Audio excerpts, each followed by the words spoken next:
S, ದಕ್ಷಿಣ ಕಾಶಿ ಎಂದೇ ಪ್ರಸಿದ್ಧಿ ಪಡೆದಿರುವ ಮೈಸೂರು ಜಿಲ್ಲೆ ನಂಜನಗೂಡು ತಾಲೂಕಿನ ಶ್ರೀಕಂಠೇಶ್ವರ ಸನ್ನಿಧಾನದಲ್ಲಿ 2025ನೇ ಸಾಲಿನ ಶ್ರೀಕಂಠೇಶ್ವರ ಹಾಗೂ ಗಿರಿಜಾದೇವಿಯವರ ಕಲ್ಯಾಣೋತ್ಸವ ಪೂಜಾ ಕೈಂಕರ್ಯಗಳು ಆರಂಭವಾಗಿದ್ದು, ಗುರುವಾರ ದಿನವಿಡೀ ನಡೆದ ಕಾರ್ಯಕ್ರಮಗಳಲ್ಲಿ ಅನೇಕ ರೀತಿಯ ಧಾರ್ಮಿಕ ವಿಧಿವಿಧಾನಗಳು ಶ್ರದ್ಧಾ ಭಕ್ತಿಯಿಂದ ನಡೆಯಿತು. ವಿದ್ಯುತ್ ದೀಪಾಲಂಕೃತದೊಂದಿಗೆ ಕಂಗೊಳಿಸುತ್ತಿರುವ ದೇವಾಲಯದಲ್ಲಿ ಕಲ್ಯಾಣ ಸಡಗರ ಕಳೆಕಟ್ಟಿದೆ. ಕಲ್ಯಾಣೋತ್ಸವದ ವೈಭವವನ್ನ ಕಣ್ತುಂಬಿಕೊಳ್ಳಲು ಭಕ್ತ ಸಾಗರವೇ ಹರಿದು ಬರ್ತಾ ಇದೆ. ಪ್ರಧಾನ ಅರ್ಚಕರಾದ ನಾಗಚಂದ್ರ ದೀಕ್ಷಿತ್ ನೇತೃತ್ವದಲ್ಲಿ ಧಾರ್ಮಿಕ ವಿಧಿವಿಧಾನಗಳು ಶಾಸ್ತ್ರೋಕ್ತ ರೀತಿಯಲ್ಲಿ ನಡೆದು ನೂರಾರು ಭಕ್ತರು ಪಾಲ್ಗೊಂಡು ಧನ್ಯತರಾದರು. ಶ್ರೀಕಂಠೇಶ್ವರ ಸ್ವಾಮಿ ದೇವಾಲಯದಲ್ಲಿ ಆಷಾಢ ಮಾಸದಲ್ಲಿ ಜರುಗುವ ಗಿರಿಜಾ ಕಲ್ಯಾಣ ಮಹೋತ್ಸವ ಅಂಗವಾಗಿ ಶ್ರೀಕಂಠೇಶ್ವರ ಸ್ವಾಮಿ ಹಾಗೂ ಪಾರ್ವತಿ ದೇವಿ ಉತ್ಸವ ಮೂರ್ತಿಗಳಿಗೆ ವಿಶೇಷ ಪೂಜಾ ಕೈಂಕರ್ಯಗಳನ್ನ ಈ ಹಿಂದಿನಿಂದಲೂ ನಡೆಸುತ್ತಾ ಬಂದಿದ್ದು, ಮಂಗಳವಾದ್ಯ ಗೋಷ್ಠಿ ಸಪ್ತನಾದ ಸ್ವರದೊಂದಿಗೆ ನಡೆದ ಪೂಜಾ ಕೈಂಕರ್ಯದಲ್ಲಿ ದೇವಸ್ಥಾನದ ಆಡಳಿತಾಧಿಕಾರಿ ಜಗದೀಶ್ ಸೇರಿದಂತೆ ನೂರಾರು ಭಕ್ತರು ಪಾಲ್ಗೊಂಡು ವಿಶೇಷ ಪೂಜಾ ಕೈಂಕರ್ಯಗಳನ್ನ ಕಣ್ತುಂಬಿಕೊಂಡ್ರು.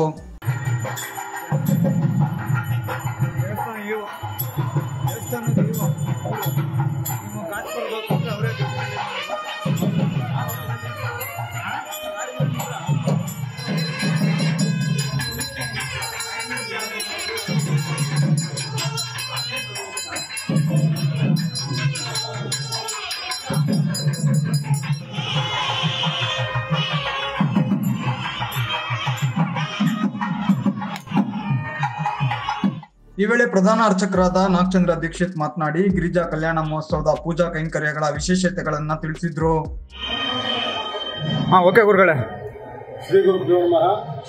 ವಾಗರ್ತ ಸಂಪರ್ಕೋ ವಾಗತ ಪರಿಪತ್ನಿಯ ಗಣಪತಿಗಳ ಮುಂದೆ ಪಾರ್ವತಿ ಪರಮೇಶ್ವರ ನಂಜನಗೂಡಿನ ಪಾರ್ವತಿ ಸಮೇತ ಶ್ರೀಕಂಠೇಶ್ವರ ಸ್ವಾಮಿಯವರ ದೇವಾಲಯದಲ್ಲಿ 2025ನೇ ಸಾಲಿನ ಗಿರಿಜಾ ಕಲ್ಯಾಣ ಮಹೋತ್ಸವ ಜುಲೈ ತಿಂಗಳು ಅಂದರೆ ಇವತ್ತಿನಿಂದ ಪ್ರಾರಂಭವಾಗಿದೆ. ದಿನಾಂಕ ಜುಲೈ 3ನೇ ತಾರೀಕಿನಿಂದ ಪ್ರಾರಂಭವಾಗಿ ಜುಲೈ 10ನೇ ತಾರೀಕಿನವರೆಗೆ ಧಾರ್ಮಿಕ ಕಾರ್ಯಕ್ರಮಗಳು ಹಾಗೂ ಸಾಂಸ್ಕೃತಿಕ ಕಾರ್ಯಕ್ರಮಗಳು ನಡೆಯುತ್ತೆ. ಅದರಂತೆ ಇವತ್ತಿನ ದಿವಸ 3ನೇ ತಾರೀಕು ಬೆಳಿಗ್ಗೆ ಪಾರ್ವತಿ ಸಮೇತ ಶ್ರೀಕಂಠೇಶ್ವರ ಸ್ವಾಮಿಯವರಿಗೆ ಕ್ಷೀರಾಭಿಷೇಕ, ಫಲಪಂಚಾಮೃತಾಭಿಷೇಕ ಹಾಗೂ ಮಹಾನ್ಯಾಸ ಪೂರ್ವಕವಾಗಿ ರುದ್ರಾಭಿಷೇಕ ನೆರವೇರಿಸಲಾಗಿದೆ. ನಂತರ ಪ್ರಾತಃ ಕಾಲ ಪೂಜೆ, ನಿತ್ಯೋತ್ಸವ, ಸಂಗಮಕಾಲ ಪೂಜೆ ಹಾಗೂ ಮಧ್ಯಾಹ್ನಕಾಲ ಪೂಜೆಯೊಂದಿಗೆ ಬೆಳಗಿನ ಪೂಜಾ ಕೈಂಕರ್ಯಗಳು ಸಮಾಪ್ತಿಯಾಗಿ ಈಗ ಸಂಜೆ 5:30 ಗಂಟೆಗೆ ಮಹಾಗಣಪತಿ ಪೂಜೆ, ಮೂಲದೇವತಾ ಪ್ರಾರ್ಥನೆಯನ್ನು ಮಾಡಿ ನಂತರ ಹರಿದ್ರ ಕುಂಕುಮ ತೈಲ ಪ್ರದಾನ ಅಂತ ಹೇಳಿ ಮಾಡ್ತೀವಿ. ಅದಾದ ನಂತರ ಪ್ರದೋಷಕಾಲ ಪೂಜೆ, ನಿತ್ಯೋತ್ಸವ, ದೀಪಾರಾಧನೆ ಆದ ನಂತರ ದೇವರ ಉತ್ಸವ ಮೂರ್ತಿಗೆ ವರಪೂಜಾ ಅಂಗವಾಗಿ ಅಲಂಕಾರವನ್ನು ಮಾಡಿ ದೇವಾಲಯದ ಆಲಯದ ಹೊರಭಾಗದಲ್ಲಿ ಉತ್ಸವವನ್ನು ನೆರವೇರಿಸಲಾದ ನಂತರ ಕಲ್ಯಾಣ ಮಂಟಪಕ್ಕೆ ದೇವರನ್ನು ಪೂಜೆ ಮಾಡಿಸಿ ಕಲ್ಯಾಣ ಮಂಟಪದಲ್ಲಿ ಗಣಪತಿ ಪೂಜೆ, ಪುಣ್ಯಾಹವಾಚನ, ನಂತರ ಷೋಡಶೋಪಚಾರ ಪೂಜೆ, ಮಹಾಮಂಗಳಾರತಿಯೊಂದಿಗೆ ವರಪೂಜಾ ಕೈಂಕರ್ಯಗಳು ಸಮಾಪ್ತಿಯಾಗ್ತದೆ.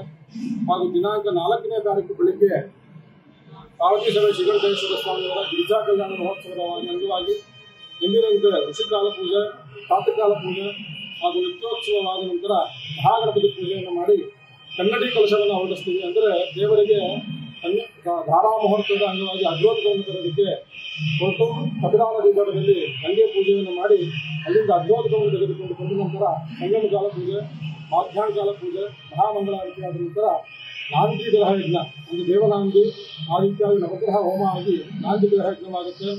ಸಂಜೆ 5 ಗಂಟೆಗೆ ಕಾಶಿಯಾತ್ರ ಮಹೋತ್ಸವ.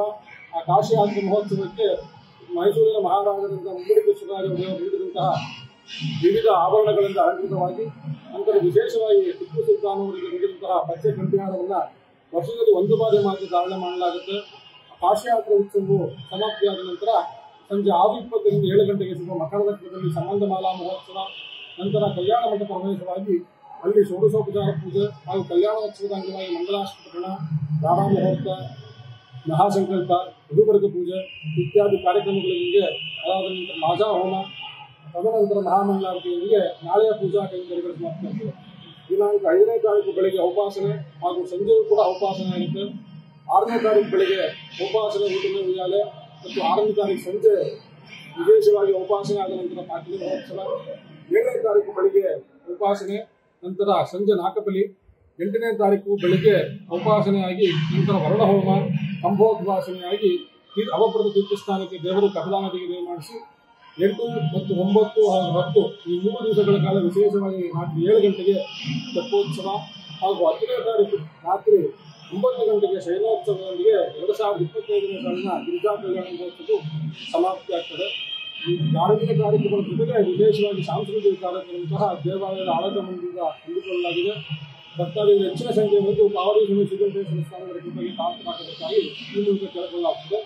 ನಾಟ್ಯವನ್ನು ವೀಕ್ಷಿಸಲು ಪ್ರಧಾನ ಅರ್ಚಕರು ಶ್ರೀ ಶ್ರೀಕಂಠೇಶ್ವರ ಸ್ವಾಮಿ ದೇವಸ್ಥಾನ ನೀಡಿದರು. ಬರೋದ್ರಿಂದ ಏನು ಫಲಗಳು ಲಭಿಸುತ್ತೆ ಅವ್ರಿಗೆ ಅಂತ, ಈ ಒಂದು ಪೂಜಾ ಕೈಂಕರ್ಯದಲ್ಲಿ ಭಾಗಿಯಾಗಿರೋದ್ರಿಂದ ಏನು ಇಷ್ಟಾರ್ಥಗಳು ನಡುವೆ ಇರುತ್ತೆ? ವಿಶೇಷವಾಗಿ ತಮಗೆಲ್ಲ ತಿಳಿದಿರೋ ಹಾಗೆ ಗಿರಿಜಾ ಕಲ್ಯಾಣ ಅಂತಂದ್ರೆ ವಿವಾಹ ಪ್ರತಿಬಂಧಕ ದೋಷ ಇರೋಂಥದ್ದಕ್ಕೆ ವಿಶೇಷವಾಗಿ ಮಾಡಿಸ್ತಾರೆ. ಹಾಗಾಗಿ ಇಲ್ಲಿ ವಿಶೇಷವಾಗಿ ಸಾಮಾನ್ಯವಾಗಿ ಆಷಾಢದಲ್ಲಿ ಶೂನ್ಯ ಮಾಸ ಅಂತ ಹೇಳ್ತೀವಿ.